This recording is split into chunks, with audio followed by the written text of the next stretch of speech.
Few designs have been as long-lived as the Porsche 911, or as successfully updated.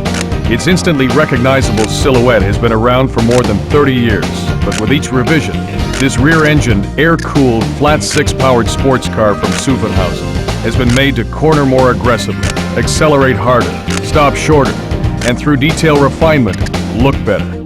To many of its followers, the 911 is considered to be the only real Porsche.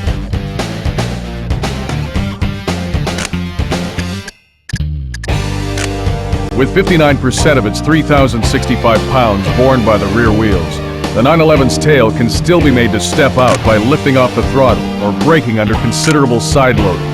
However, this tendency is much more benign with its improved rear suspension. Where this rear weight bias helps out tremendously is in the 911's fantastically powerful braking, effected through huge vented and cross-drilled rotors clamped by racing-bred ABS-assisted calipers. Overall, this car has a great feeling of precision and finesse. The 911's air-cooled flat-six engine has always been its most intriguing feature, with its belt-driven cooling fan and a crankcase to which bolts 6 individual cylinders and heads. To make the best use of its 270 horsepower, the engine is mated to a 6-speed transaxle, a Porsche production first. Also of note is the new aluminum multi-link rear suspension that replaces the less forgiving semi-trailing arms that the car has had since its inception. As Ferdinand Porsche was commissioned to design the Volkswagen Beetle well before World War II, it's not surprising that the original Porsche 911 showed aspects of its design, from its rear-mounted air-cooled engine to its torsion bar springs. Making its production debut in 1964, the 911 had a 2-liter flat-six power plant that was essentially a scaled-down version of the 1962 Formula One flat-8 engine. It wasn't until almost a decade later that Porsche introduced its Carrera, an appellation that signified its most powerful model that originated from the grueling Mexican Carrera Panamericana road race. This model became the first Porsche road car whose rear tires were wider than the fronts, and which had a rear spoiler to increase downforce. Although the styling changes to the 911 shape over the years have been subtle, each mechanical revision has improved on its superb performance capabilities, preserving its status as one of the most prestigious sports cars of the last 3 decades.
Long heralded as America's sports car, the ZR1 is the most powerful production Corvette ever made, foregoing the standard pushrod V8 for one with 4 cams, 32 valves, and 405 horsepower. The ZR1's LT5 engine is a multinational effort, with engineering assistance supplied by England's Lotus and assembly carried out by Mercury Marine in Stillwater, Oklahoma. Final assembly of the entire car is performed where Corvettes have long been built, in Bowling Green, Kentucky. Carrying 200 pounds more than a standard Corvette and wearing wider tires, the ZR1 is a little less nimble, but more than makes up for this in sheer power and speed. The ZR1 attained an honest 178 miles per hour in our latest road and track top speed test, which places it a solid 3rd in this group of sports cars. Drag strip launches are uneventful and easily repeatable, making it child's play to get 0 to 60 clockings in the 5-second range all day long. And the big V8's power band is so broad that you seldom have to worry about being in the wrong gear. The Corvette's structure is unusual, with fiberglass panels that are bonded to a skeletal steel frame. This structure exhibits some flex, which takes away from the feel of precision. But tires, brakes, and suspension geometry are all so good that this is more of a subjective demerit than anything else. The ZR1's 6-speed transmission has an extremely tall top gear for relaxed cruising, and cockpit adjustable suspension damping makes those longer journeys more comfortable. Chevrolet introduced the Corvette in 1953 as the all-American answer to the very popular British roadsters of that era. Named after a sleek and fast Canadian submarine chaser of World War II, the first Corvette was fitted with a fiberglass body and a blue flame pushrod inline-6 engine. Although the fiberglass body and front-engine rear-drive configuration have become integral components of the Corvette's design, the body shape, engine, and chassis have seen much change over the last 40 years. In 1990, Chevrolet launched the ZR1 project with a mandate to build a supercar that would compete with Ferrari, Porsche, and other European sports cars. Though the last of the 6,938 ZR1s rolled off the production line on April 28, 1995, the ZR1 remains one of the fastest and most powerful production cars in the world.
Whisked from car show sweetheart to production vehicle in just 3 years, the Viper has put Chrysler back on the supercar map in bold block lettering.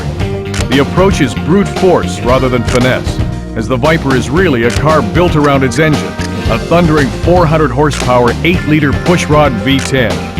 Pampering its driver is not part of the equation. The Viper has side curtains instead of roll-up windows, a rudimentary fabric top, and just the basic controls and gauges.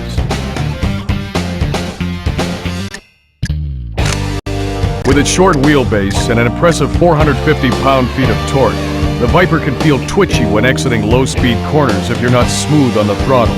But its handling in general is fantastic and has the most direct race car-like feel of the bunch, with 0.96 G of lateral grip, just a touch of understeer in a steady-state condition, and virtually no body roll. With a 0 to 60 time of 4.8 seconds, the Viper's straight-line performance so overpowers the senses that its excellent handling can be overlooked.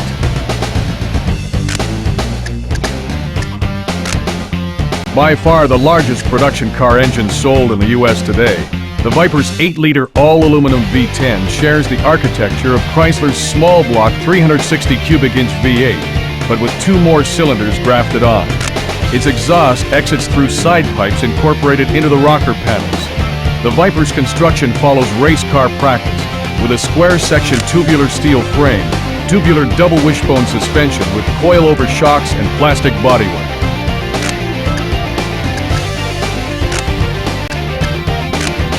Although claimed by some to be Chrysler's first true 2-seat sports car, the Viper is based on the history of sports car designs dating back over 40 years. The first of these was the 1952 Chrysler Hemi-powered Cunningham C2R sports racer, which despite its limited production run, has been cited as the grandfather of the Viper. Perhaps the greatest inspiration came from the legendary Shelby Cobra of the 60s, whose success was based on a formula developed by its creator, Carroll Shelby. He took British-built AC roadsters and bolted in massive 289 and 427 cubic inch V8s. In 1991, only 2 years after starting development, Carroll Shelby drove the Viper as the official pace car of the Indy 500. 1 year later, the Viper was rolling off the production line and into the eager hands of enthusiasts.